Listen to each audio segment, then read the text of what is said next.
The science of mind philosophy is a simple one. It's not complicated. It doesn't have tiers and hierarchies and things. The basic premise we teach is that God is all there is. That's why when you come here, you hear people saying that we are that presence, that we are that divine experience and expression of life, right here and right now. That is the highest truth of all life and all experience, that all there is God. Probably easier to say than to live. So life is going along, and we're looking at that idea of being the divine presence in our lives, and then we have a problem. Anybody ever had a problem? Go ahead, fess up. You can raise your hand. It better be everybody, because everybody's had problems, right? What are you supposed to do when you have a problem? Well, our founder, Ernest Holmes, says that the thing we're to do is to turn away from the condition, turn away from the problem, and that by doing that, something will change. No. We do have problems. From time to time, they show up. Sometimes they look like a storm cloud. And they just kind of sit there, in our lives. Whatever we perceive the problem to be, it sort of stays there.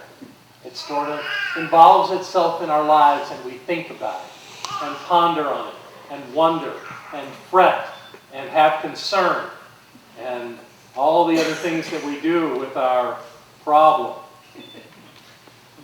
And it doesn't seem to go away. But you know what? We know everything there is to know about it. We know everything there is to know about this problem. We know when it started.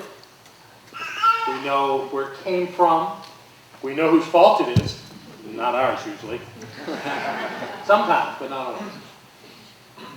And we think we know what it's going to take to get it to go away. Yet, it doesn't seem to go away when we do that. Why do you think that would be? That it wouldn't go away when we so much want it to go away? Well, I believe that it's because of sin. Okay, all right. In the science of mind, we don't have sin.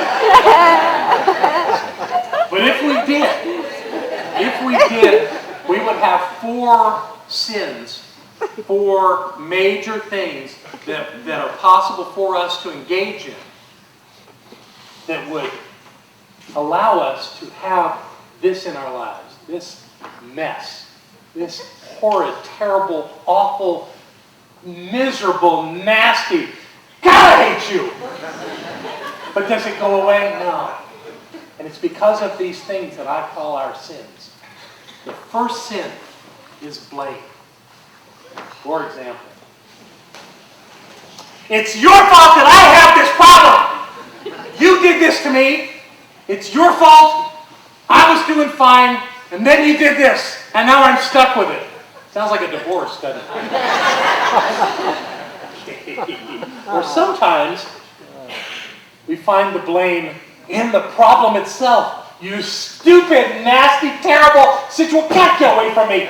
I hate you. You're miserable. God, my life would be so good if you just weren't here. Or sometimes it isn't quite so obvious and so big. It's like, I hate you. No, I really hate you. It's your fault. It's your fault that my life is the way it is. And I'm just going to have to be miserable here. I'm just going to have to be miserable here forever. It's all your fault. Okay. They give you a sense of the blame game? How you do the blame thing? So if you're blaming somebody for what's going on in your life, even blaming yourself, what you're doing is you're focused on the problem. You're focused on the condition. You're focused on the thing that you claim you don't want. But yet you're so in relationship with it. You hate it. And you just can't quite let it go. You blame. That keeps the problem in your life. The second one is shame. The sin of shame. You really just wish it just wasn't there. And you don't want anybody to know because you're so ashamed. You're trying so hard to keep it down in a way so that nobody notices it. Because you're really, please,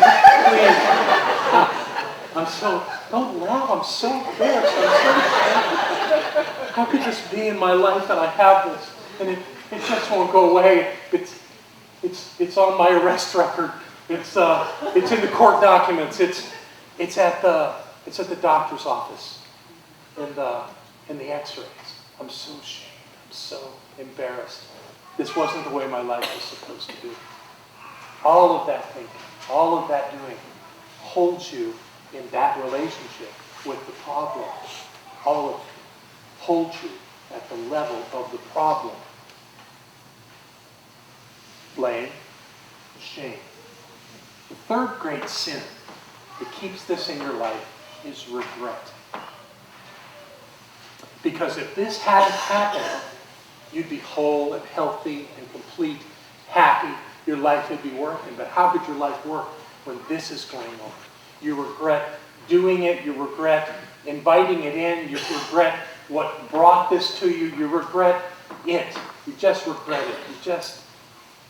You just lost in regret. What are you supposed to do? Wow. And the last of the four sins is called failure.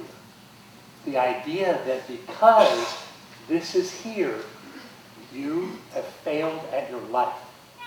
Your life has lost its path, its direction, its meaning, its value, because you are a failure. Look at it. Here it is. I'm a failure. But here it is, my failure, right there, for all to see.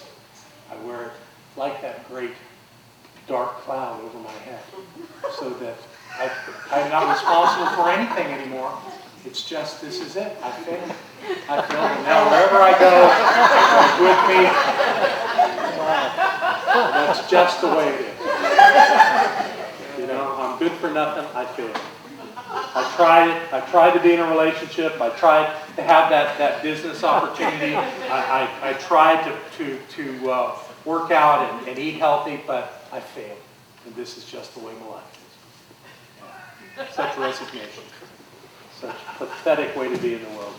Yeah, we all do them. Tell me you haven't played those 4 games. Haven't practiced those 4 sins.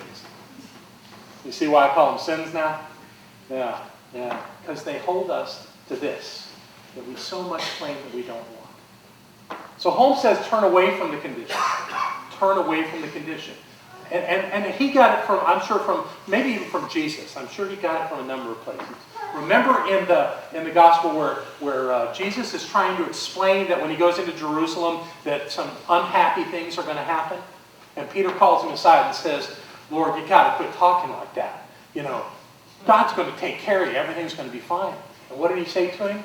He said, get thee behind me, Satan. He turned away from Peter, his beloved Peter, the one that he called the one that he would build his church on. He said, get thee behind me. Now, in the original Aramaic, Satan means adversary.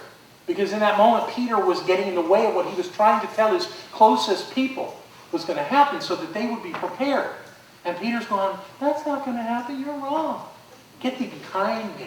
He turned away from Peter because he didn't need to deal with Peter when he was dealing with all this other stuff. That's how we need to do it in our lives, is turn away from that thing that is truly our adversary. Now, we created it. I'm not saying we didn't do this. We are not pathetic, miserable people that have things put upon us. We did this. I did this. I made this. This is mine. My creation, right there the way it is. But I didn't fail. Because this is my opportunity to redirect my life in a way that's going to work and to do what Ernest Holmes invites us to do.